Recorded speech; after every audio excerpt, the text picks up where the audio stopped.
Fala pessoal, boa noite. Nesse vídeo falaremos um pouco sobre as lendas do povo nórdico, então fique até o final.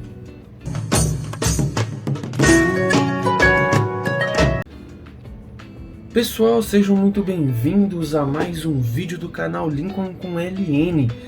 E agora nós falaremos um pouco sobre as lendas do povo nórdico, beleza? E como que eles explicavam, eles usavam as lendas para explicar certos acontecimentos ao seu redor, tá bom? Então, só lembrando um pouquinho, no vídeo passado eu falei um pouco das lendas da rena. Não sei se vocês lembram que elas eram animais sagrados, beleza? E nesse vídeo de hoje, não me julguem, mas eu estou aqui com a minha colinha. Hoje eu tô, porque eu não queria perder nenhum detalhe para falar para vocês, beleza? Então eu tô aqui com a minha colinha. Então nesse vídeo eu já vou começar falando um pouco sobre as auroras boreais, porque todo mundo já sabe, é aquele fenômeno muito bonito, de luzes no céu, que eu acho que é uma baita assim, sensação que todo mundo gostaria de ir lá e ver com os próprios olhos e falar, putz, existe mesmo. Porque só por foto a gente fala, pô, é bonito, mas a gente às vezes duvida, né? Porque é tão lindo, né, de ver.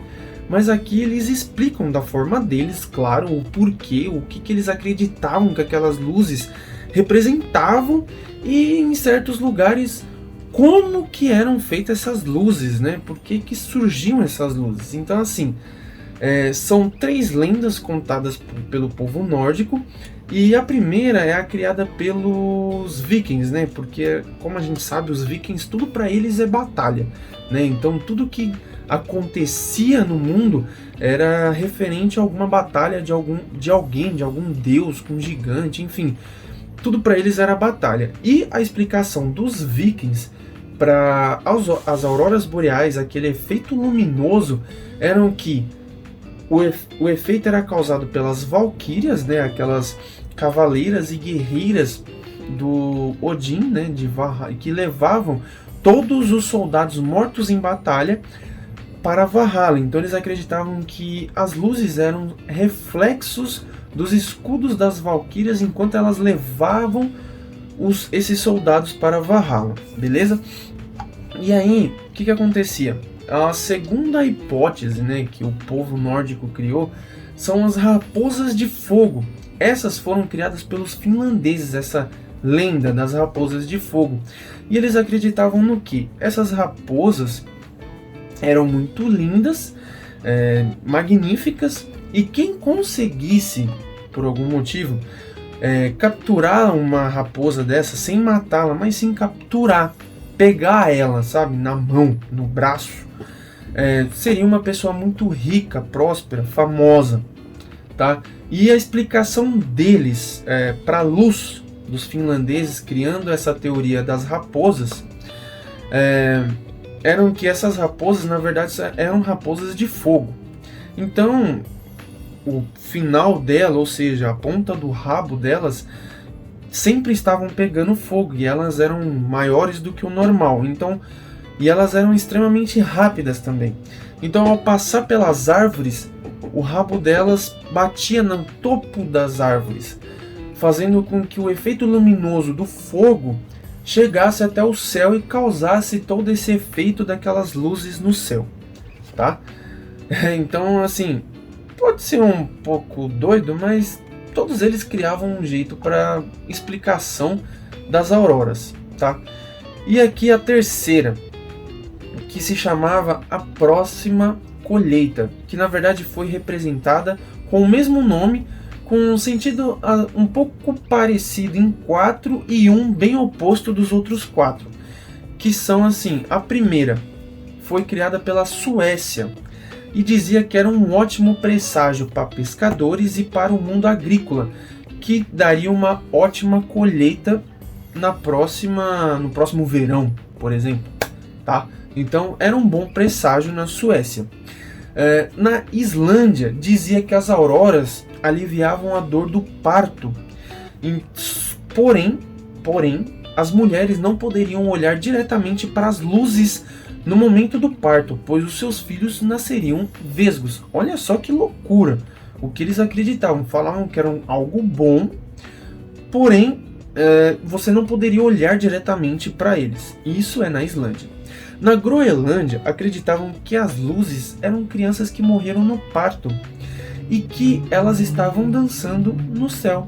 Isso na Groenlândia, eles acreditavam simplesmente nisso, que as luzes eram almas de crianças mortas no parto, né, que morreram ali no parto, mas que sim, elas encontraram o seu caminho e estavam dançando no céu. Na Noruega, acreditavam que as almas, as luzes eram almas de velhas damas dançando e acenando para nós aqui embaixo. Então assim, pode ver que era tudo um pouco parecido, porém com um leve significado final diferente. Então, isso era na Noruega. E assim, esse último é o povo que é totalmente o oposto desses 4 primeiros que eu falei, que é o povo Sami. O povo Sami acreditava que as auroras boreais eram um mau presságio. Olha que loucura! Eles acreditavam que, sim, eram as almas dos mortos, só que esses mortos eram assim, eles não saem nem de casa.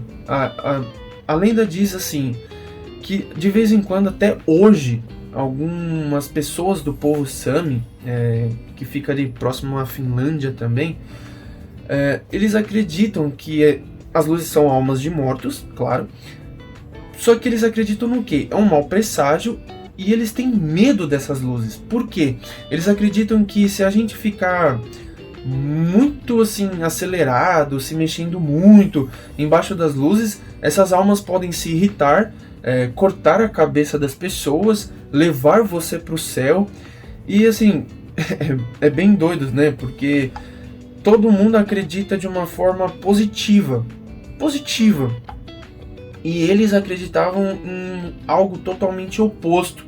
E isso muda completamente, né? Porque tudo que os outros acreditavam, para eles é tudo oposto, é um mau presságio, você tem que tomar cuidado, eles não saíam nem de casa, bem diferentão. E claro, bom, esse foi o primeiro passo da lenda das auroras boreais. Agora nós vamos para uma outra lenda, tá? A segunda lenda que eu coloquei aqui, que é a pele da foca. E o que seria ser a pele da foca? A lenda diz que existiam pessoas que viviam no mar, e para elas viverem no mar, eles usavam peles de foca. Ou seja, eles acreditavam que toda foca existente no mar eram pessoas embaixo dessas peles. Então,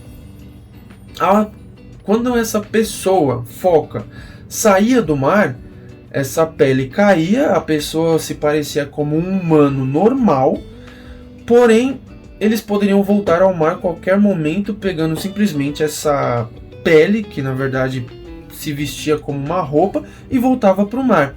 E tinha um porém. A lenda diz também que quem possuísse essa pele de foca, de qualquer um dos seres, homem ou mulher, poderiam se casar com esses seres, que também eram representadas como pessoas muito bonitas, muito belas. Então, poderia ser a força ou comum acordo, tá? É como se fosse uma maldição. Se pegasse a sua pele, a outra pessoa tinha total poder em cima do ser, que era uma foca ou um humano, beleza? E essa é a segunda lenda aqui com a gente, tá bom? E claro, aqui nós temos a terceira lenda, e talvez vocês até já escutaram um pouco sobre ela, que fala sobre o porquê que o mar é salgado. É uma história muito doida. A lenda diz o seguinte: existiam 2 irmãos, um muito rico e um muito pobre.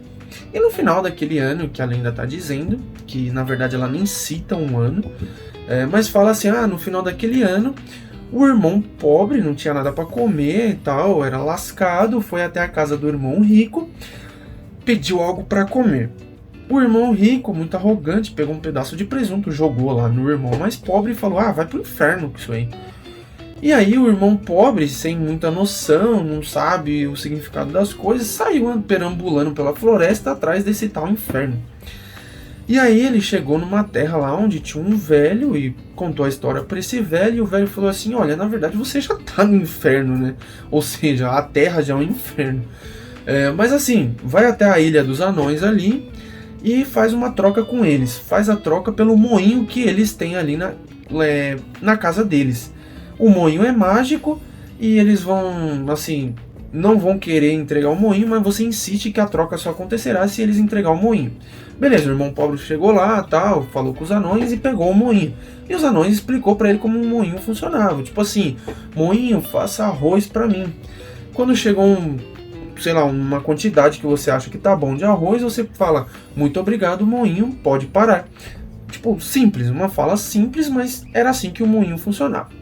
O pobre levou esse moinho para casa, chegou lá, mandou fazer lá sua ceia de Natal, passou o ano novo, começou a pedir pro moinho fabricar várias coisas para ele, ele não fazia só comida, como outras coisas também. E aí esse irmão pobre, na verdade, foi ficando rico. E essa história chegou no irmão rico dele. E esse irmão rico ficou muito admirado pelo moinho, foi ver se a história era real, viu que o moinho fabricava mesmo, e falou pro irmão, deixa o moinho comigo e eu vou te dar 300 moedas aí de ouro, cada dia que eu ficar com o moinho. O irmão pobre catou, deu um moinho pro irmão, para ele levar para casa deles, porém não falou como que o moinho funcionava, não era mais trouxa, né? Ele cresceu. E aí o irmão, muito arrogante, falou que a janta era com ele e tal, esse irmão morava numa fazenda, e aí ele falou que a janta era por conta dele. E nesse caso ele pediu lá pro moinho fazer um caldo, e o moinho foi fazendo um caldo. Só que ele não sabia como que o moinho funcionava, então ele não sabia fazer o moinho parar de fazer o caldo. E aí o moinho foi fazendo, e claro, lenda, tudo bem exagerado, né, tudo um negócio bem doido. Então o moinho foi fazendo caldo, inundou a casa, começou a inundar a fazenda, e ele catou esse moinho, levou correndo para casa do irmão e falou para ele morrer com esse moinho. Beleza, muito tempo se passou, o irmão ficou cada vez mais rico, esse irmão pobre foi ficando cada vez mais rico, até que vinha muitos visitantes e tudo mais. Até que um dia chegou um marinheiro, muitos tesouros, muito rico, e insistiu em levar o moinho com ele para a viagem dele. E esse irmão pobre não queria, até que ele aceitou e o marinheiro deixou praticamente todas as suas riquezas com esse irmão e levou o moinho embora. E na viagem eles precisavam, assim, temperar lá os peixes, as comidas, e ele pediu para o moinho começar a fazer sal. Eu acho que vocês já até imaginam como que isso terminou, né? E até que chegou um momento que o moinho fez tanto sal que o marinheiro não sabia mais como fazer parar. E esse sal ficou muito pesado no navio. O navio acabou afundando e a lenda diz que até hoje o negócio está lá afundado com o moinho. E até hoje o moinho está lá fazendo sal porque nunca foi encontrado. Então não podia mais parar. E até hoje está fazendo sal e por isso que o mar é salgado. Essa é a terceira lenda que eu listei aqui para contar para vocês. A quarta lenda é o baú de Skógafos. Mas o que é Skógafos? É uma pessoa? O que seria isso? Na verdade, Skógafos é uma das maiores cachoeiras da Islândia, com 62 metros de altura e mais ou menos 25 metros de largura, tá bom? E a lenda diz o seguinte, que na época existia lá na época de... Essa dá uma data mais ou menos, dá uma data de 900 depois de Cristo.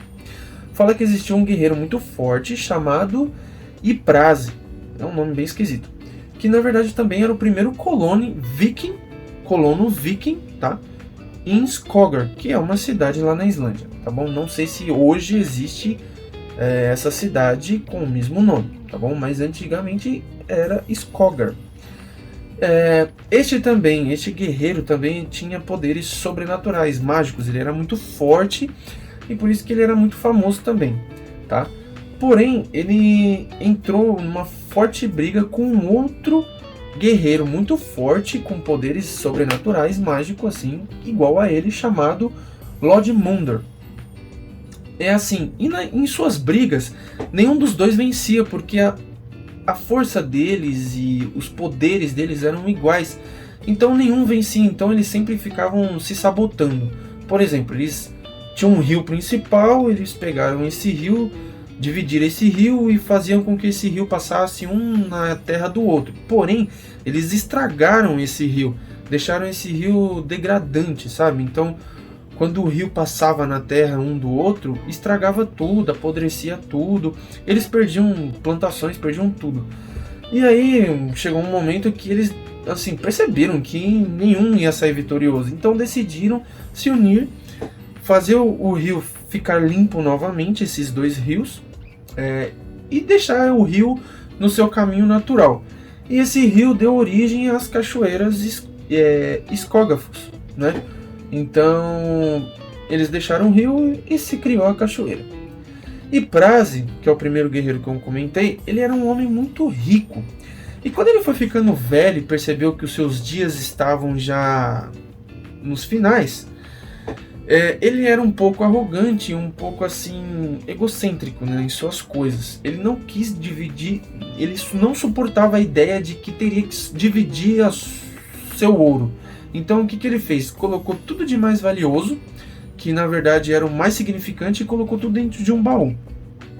Desse baú ele colocou atrás dessa cachoeira de escógrafos, porque ela era mais assim brutal e fatal, que nenhuma outra pessoa conseguiria passar pela cortina de água para pegar o baú, entendeu? Só que as pessoas sabiam que o baú estava lá, então muitos anos para frente, várias pessoas tentavam pegar o baú, porque conseguiam ver o reflexo da tampa, né, do baú atrás daquela cortina de água.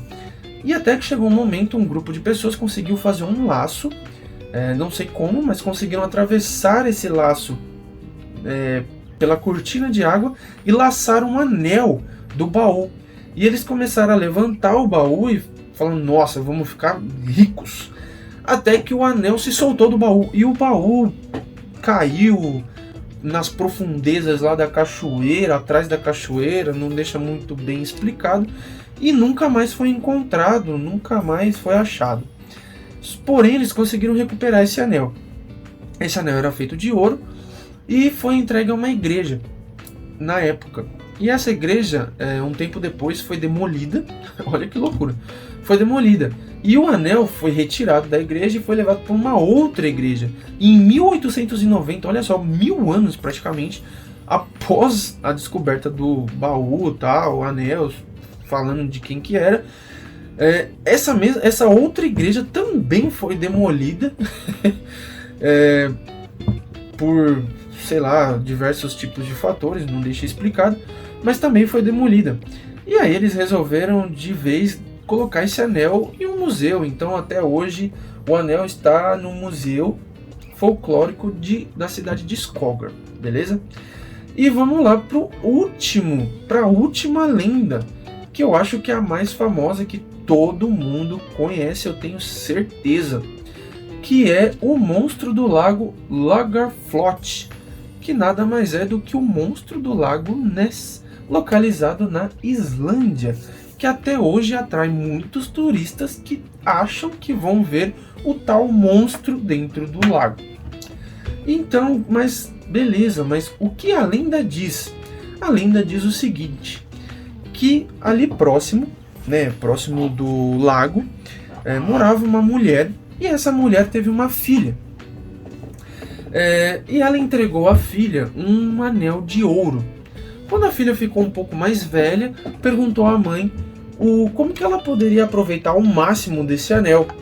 E a mãe respondeu que ela teria que colocar esse anel embaixo de uma isca de peixe, uma isca de pesca. Então o que a garotinha fez? Pegou o anel, colocou no anzol junto com uma minhoca e trancou dentro de um cofre. Anos depois, só fala que algum tempo depois, essa mesma menina foi abrir o cofre para ver como que estava lá o seu tesouro. E ela viu que a minhoca tinha crescido muito. E ela ficou muito assustada com aquilo, jogando o cofre com a minhoca e anel dentro do lago.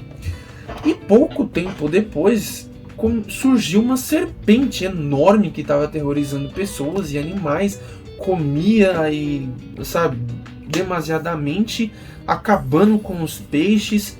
E cada dia que passava ela crescia mais e estava atacando humanos, matava pessoas e tal. E o povo islandês, né, dali daquela regiãozinha, foram atrás de ajuda, foram chamar 2 finlandeses, que acho que não deixa explicado o porquê que foram chamar 2 finlandeses, mas acredito eu que eram pessoas que poderiam resolver o problema. Esses 2 finlandeses então chegaram ao local, pularam na água e logo em seguida voltaram à superfície, dizendo à população: olha, o monstro é gigante e terrível. Porém, existe um muito maior do que ele nas profundezas do lago. E o povo ficou muito aterrorizado com essa notícia, porém eles deram uma ideia. Claro, é lenda, então tudo pode acontecer. De amarrar as nadadeiras e a cauda desse primeiro monstro, que era o menor, para que ele parasse de atacar os animais e as pessoas que gostariam de atravessar o rio para ir para o outro lado da cidade. E assim conseguiram fazer. Conseguiram prender o monstro nas nadadeiras e a cauda.